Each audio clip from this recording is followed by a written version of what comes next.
നമസ്കാരം. Big boss season 7 ഇന്നലത്തെ എപ്പിസോഡിൽ നടന്നൊരു കാര്യത്തെക്കുറിച്ചാണ്. എത്ര പേര് ഈ ഒരു കാര്യം ശ്രദ്ധിച്ചു എന്ന് എനിക്കറിയില്ല.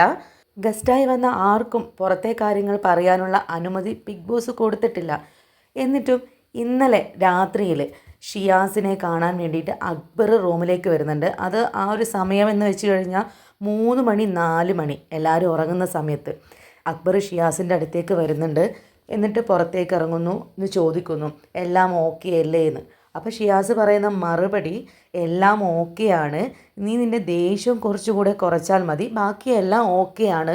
ഇവിടെയുള്ളവരുടെ പെരുമാറ്റം കാണുമ്പോൾ ദേഷ്യപ്പെടാതിരിക്കാൻ പറ്റില്ലല്ലോ എന്ന് പറയുമ്പോൾ ഷിയാസ് പറയുന്നുണ്ട്, ഒച്ചപ്പാടൊക്കെ ഉണ്ടാക്കിക്കോ, പക്ഷേ ആളുകളോട് സംസാരിക്കുന്ന രീതിയും ടോൺ ഒന്ന് മാറ്റി പിടിച്ചു കഴിഞ്ഞാൽ ബാക്കി നീ ഓക്കെയാണ്.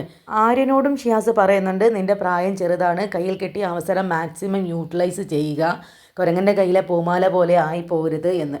ഇത്തരത്തിൽ പുറത്തുള്ള ഇമേജുകൾ എന്താണെന്ന് അറിയിക്കാൻ വേണ്ടിയിട്ടാണോ ഷിയാസ് അകത്തേക്ക് വന്നത്? അങ്ങനെയാണെങ്കിൽ മറ്റു മത്സരാർത്ഥികളോടും കൂടെ എല്ലാ കാര്യങ്ങളും പറയണ്ടേ? എല്ലാവരും ഉറങ്ങിക്കിടക്കുന്ന സമയത്ത് ഷിയാസ് കാണിച്ച ഈ ഒരു കാര്യത്തോട് നിങ്ങൾ യോജിക്കുന്നുണ്ടോ? ഉണ്ടെങ്കിൽ അഭിപ്രായം ഒന്ന് കമൻറ്റായി രേഖപ്പെടുത്തണേ. മറ്റൊരു വിശേഷവുമായിട്ട് മറ്റൊരു വീഡിയോയിലൂടെ കാണാം.